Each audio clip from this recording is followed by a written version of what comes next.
Hello, welcome to the AP Chemistry Rescue Plan. Before we dive into any crazy chemistry magic, we are going to tackle the number one thing students pretend they understand, but deep down they are just nodding to survive the class. And that thing is the moles and molar mass and formula units. What is a mole? Why does it seem like chemistry is just throwing a huge number at us like 6.022 multiplied 10 to the power of 23 and call it a day? Well, today we break it into Lego style. Like seriously, we are building the world of ions and atoms from scratch with blocks, jokes, and brain boosting tricks you will actually remember. AP Chemistry Rescue Plan. Let's start with topic 1.1. Real chemical thinking. Let's start small. Like the question here that we'll be asking is, a mole is a special number scientists use when they want to count tiny particles like atoms, molecules, or ions. So how many is the mole? A mole is equal to a very big number, that's 602,000,000,000,000,000. 602 sextillion, written as 6.02 multiplied 10 to the power of 23. So 6.02 multiplied 10 to the power of 23 apples is called a mole of apples. So I'm going to just write this in my notes here, and I'll be putting the link for these notes for you so you can view and download. This is tennis balls. The same number give me a mole of tennis. I'm not gonna say moles. I'm gonna say mole only. And let's correct this E before some of you get mad. The same for water molecules. This is a mole of water. So how big is the mole? So 6.02 times 10 to the power 23 grains of rice would be enough to cover the entire Earth, several meters deep. So if you try to bring a mole of rice and try to put it on Earth, actually, this is Africa and this is Asia and this is the two Americas, then it's going to cover it many times and go deep before you finish all the mole of rice that you have. It's a very big number. You imagine 6 trillion, that's 23 zeros here. So 6.022 multiplied 10 to the power of 23 tennis balls will be enough to weigh nearly as much as moon, as much as the moon. You don't need to know that. This is just to make you understand what is the meaning of the mole. So what does one mole really mean? When the chemists say 1 mole of a substance, what do they really mean? They mean we have 6.02 multiplied 10 to the power of 23 tiny building blocks of that substance. But what kind of building block depends on what you are talking about. For an element like carbon, so you have to check what is the basic building block. You have to check what is the basic building block for what you are talking about. For an element like carbon, the building blocks are atoms. So 1 mole of carbon will be equal to 6.022 multiplied 10 to the power of 23 carbon atoms. Why? Because you said the basic building block of it is made from atoms. Okay. For molecule like chlorine, the basic building blocks are molecules. So since the building blocks are molecules, then 1 mole of chlorine is equal to 6.022 multiplied 10 to the power of 23 chlorine molecules. So that's a very big amount of molecules, a very, very big amount. For a compound like CO2, this is a covalent compound. It's also molecules. 1 mole of CO2 is equal to 6.022 multiplied 10 to the power of 23 carbon dioxide molecules again. Okay, what about an ion like lithium?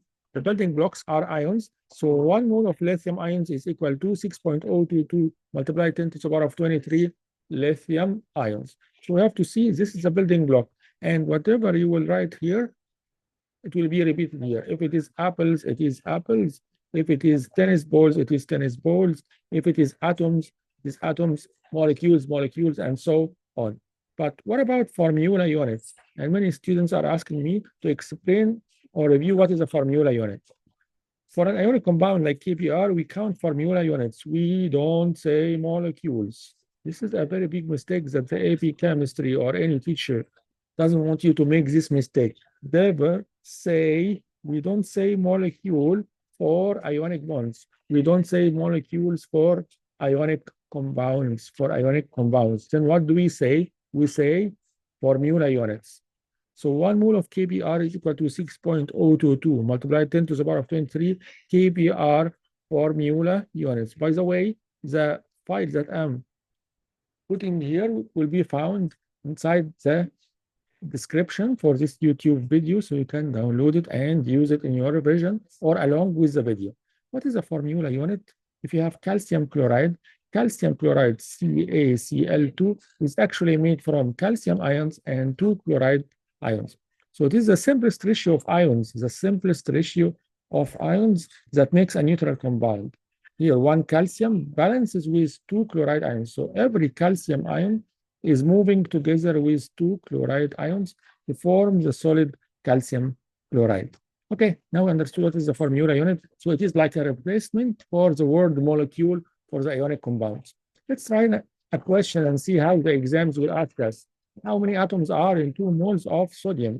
1 mole of sodium is equal to 6.022 times 10 to the power of 23 atoms. So if you are talking about 2 moles, you just have to multiply this number by 2. So what you will get 1.204 times 10 to the power of 24 atoms of sodium. This is whatever you said here, moles of sodium. So the basic building blocks are atoms, so it will be atoms of sodium. Just multiply this number by 2. Just multiply this number by 2. So again, if you want to find the number of atoms or number of particles of anything, just multiply its number of moles by the Avogadro's number. This big number is called the Avogadro's number. So instead of saying this number 6.022 multiplied 10 to the power of 23 atoms every time, I'm gonna tell you from now on that we are going to multiply the number of moles by the Avogadro's number to get our number of particles. So if you want to find the number of particles, please write this down. Number of particles is equal to the number of moles multiplied by the Avogadro's number. And it is a fixed number. It will be always there in your exam. You will not need to memorize it, but due to answering too many questions, you will find that you have memorized it eventually. So question number 2, what is 0.2 moles of CO2? The same thing, the number of particles, but here instead the basic building block is a molecule, not atoms. 1 mole of CO2 is equal to 6.022 times 10 to the power of 23 molecules. So 0.25 is equal to moles is equal to 0.25 multiplied by this number. You will get 1.51 times 10 to the power of 23 molecules. Why I didn't say atoms? Because the building block is the basic building block is the carbon dioxide. Okay, let's see another example. 1 mole of hydrogen atoms contains what? 1 mole always means 6.022 times 10 to the power of 23. If I told you 1 mole of hydrogen atoms, you will just say 6.022 times 10 over multiplied by power of 23. Now let's try to convert moles to particles. As students, this is the first free response question that you will answer ever. This is like questions to write in the exam, not to choose. And if you saw the video of what is really AP chemistry, you will know what is the difference between these two questions and how many you have from both in your exams. There is a separate exam for each, one for MCQ and one for FRQ. A student has 0.75 moles of carbon dioxide gas. Calculate the number of moles of carbon dioxide molecules. So again, as we said, if you want to find the number of particles, you just multiply the moles number by the Avogadro's number. How many moles did you say you have? You said you have 0.75 moles of carbon dioxide.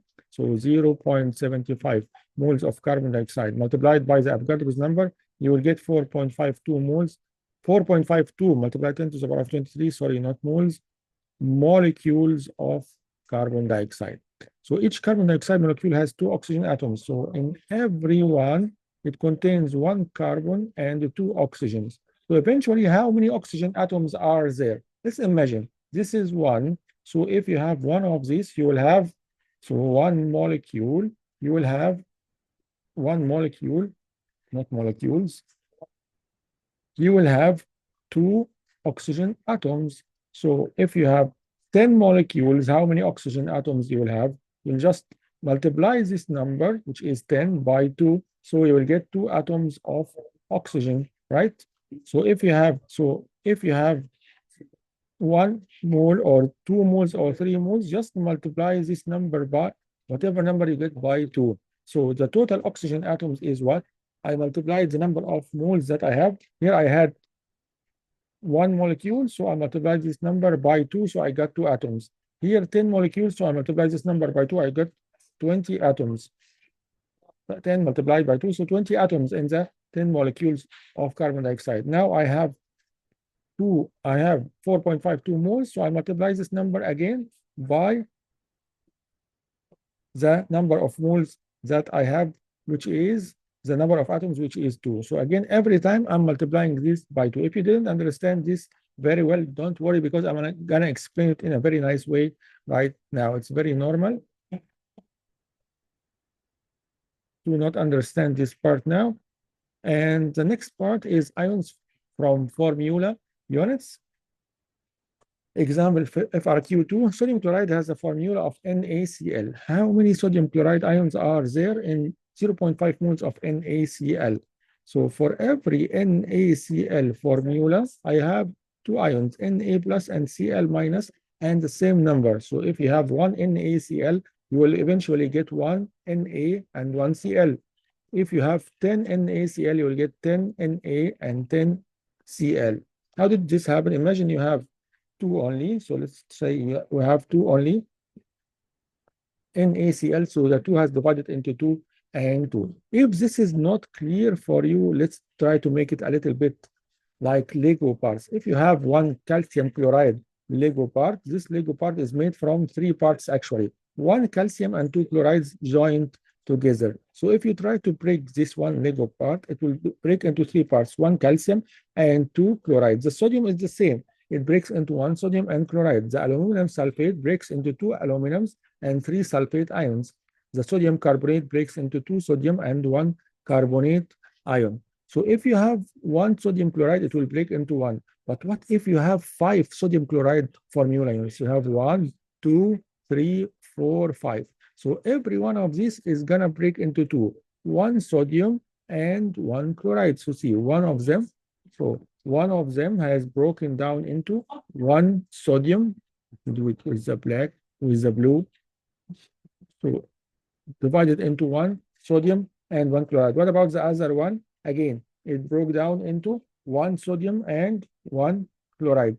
So every one of them breaks down into 1 sodium and 1 chloride, 1 sodium and 1 chloride. If you have 5 formula units, you will get 5 sodium and 5 chloride. What if you have 10? What?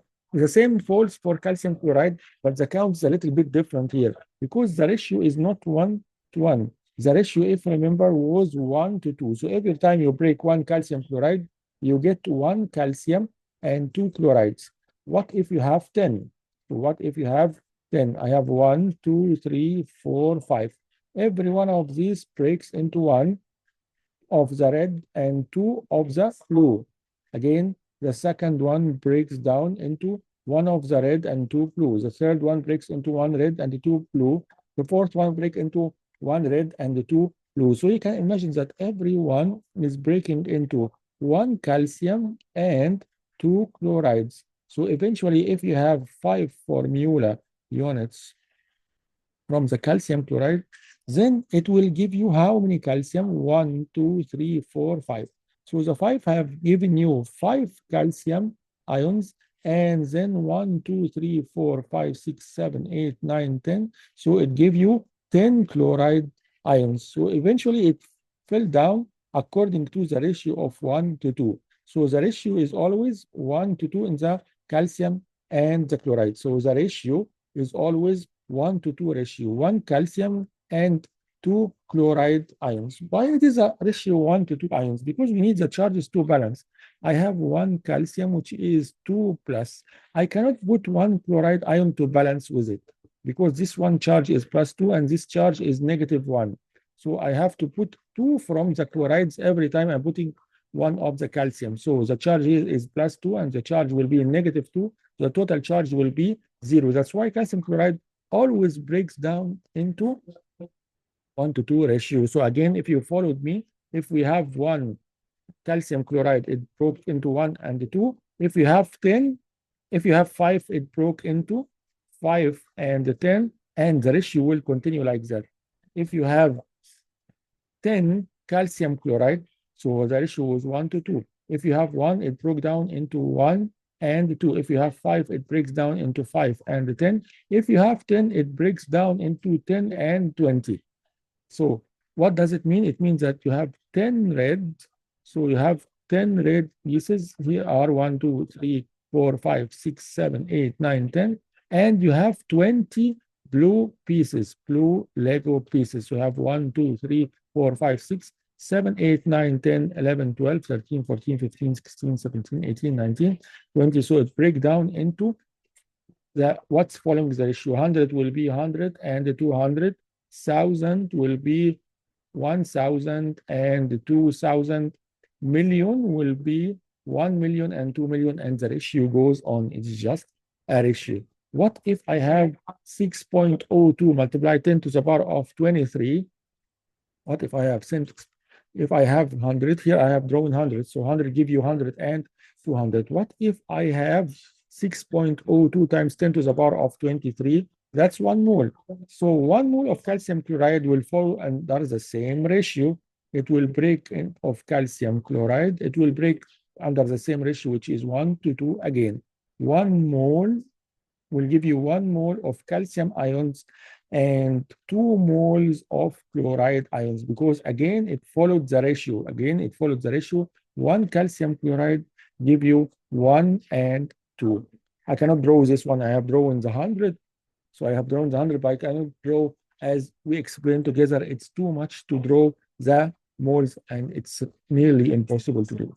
So let's try to find number 2 that we stopped as. The sodium chloride was nice and easy because we know that the ratio was 1 to 1. It was not difficult. So NaCl will break down into 1 Na ion and 1 chloride. So every formula unit of NaCl will break down into 1 sodium and 1 chloride. So the question was asking how many sodium ions are in 0.5. You said it follows the ratio. So if the ratio is 1 to 1 to 1, so 0.50 moles is gonna give you 0.50 moles and 0.50 moles. So each formula of unit has 1 sodium, so I will say 0.50 moles times 1. And the mole has how many particles inside it? This is the number of particles. So if I asked you about the total number of particles in the sodium or the chloride, you are going to tell me 0.50 multiplied by 6.022. You'll get this number of sodium ions. Each formula unit has 1 chloride ion. So 0.50 multiplied by 1 multiplied by 6.022 give me again the same value. Why are the two numbers are similar? Why are the two numbers are similar? The two numbers are similar because simply the ratio was 1 to 1. So this one, in addition to this one, the ratio was always 1 to 1. That's why I'm expecting the same number of atoms in both of them. But what if I move to calcium chloride? I'm not expecting the numbers to be similar. Like how many chloride ions are in 0.60 moles of calcium chloride? Calcium chloride is breaking down into 1 calcium and 2 chloride ions. So the ratio is 1 to 1 as we agreed to 2, right? The ratio is 1 to 1 to 2. So how many chloride ions are 0.60 moles of calcium chloride? If you have 0.60 moles of calcium chloride, you are expecting to get 0.60. Let's draw it in the red.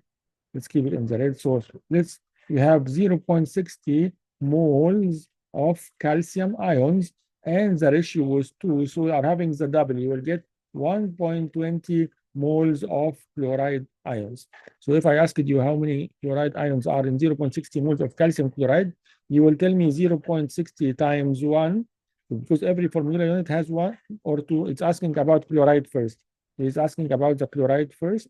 Each formula unit has 2 chloride ions inside it. So multiply this number 0.60 by 2. So you'll get 1.20. And then when you try to find the number of atoms inside this 1.20, we said the number of atoms is always equal to the moles multiplied by the Avogadro's number. So this is the moles multiplied by Avogadro number. But wait, Wait, why we did multiply by 2? Because the ratio was 1 to 2. So 7.23. Each formula unit has 1 calcium ion. So 0.60 times 1 this time, because the ratio is 1, times Avogadro's number. And as you imagined, it's not like NaCl. In the NaCl ratio was 1 to 1. So these two numbers was equal. But here in calcium chloride, the two numbers are not the same. This number is double this number for sure. So ions from formula units. What if I give you something more difficult like aluminum sulfate? How many sulfate ions are in 0.40 moles of aluminum sulfate? How many aluminum ions are there? In the aluminum sulfate, every formula unit of aluminum gives us 3 aluminum.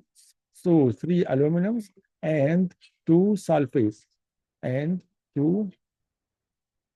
So it gives us 2 aluminums. So it gives us 2 aluminums. How did you know that? Because the number here is 2 and 3 sulfates. I'll use this in a different color. So I have SO4 minus 2, 3 out of them. Okay, I have the 3 of them, and I make this one in black because I have 2 of those. So 1 give me 2 and 3. Each formula unit, how many sulfate ions? Before you find the sulfate ions count, you have to find the number of moles first.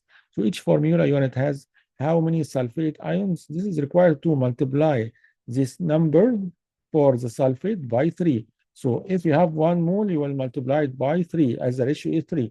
But here I have how many moles? 0.40. So multiply this 0.40 by 3 and then multiply it by the Avogadro's number, 7.23 multiplied 10 to the power of 23 sulfate ions. And each formula unit has 2 aluminum multiplied by the Avogadro number, of course. So each formula unit has 2 aluminum ions. So I have 0.40 multiplied by 2. So the difference is that here the ratio was 3. So I'll multiply it by 3. And here the ratio was 2. So I'll multiply it by 2. And every time I'm going back and multiplying by Avogadro's number to get the total number of the building units. What are the building units here? The ions. He's asking about the ions. Why he didn't say formula units? Because he didn't ask about the aluminum sulfate. He didn't ask about the aluminum sulfate. If I asked it about aluminum sulfate, I would say formula unit, but he didn't ask. He asked about this unit. So every time the formula sulfate breaks down inside water, it dissolves and breaks down into 2 or more different ions. See you in the next video, and thank you so much for watching. Again, you will find the file in the description, and please write comments if you have anything that you need to ask about or any difficulty.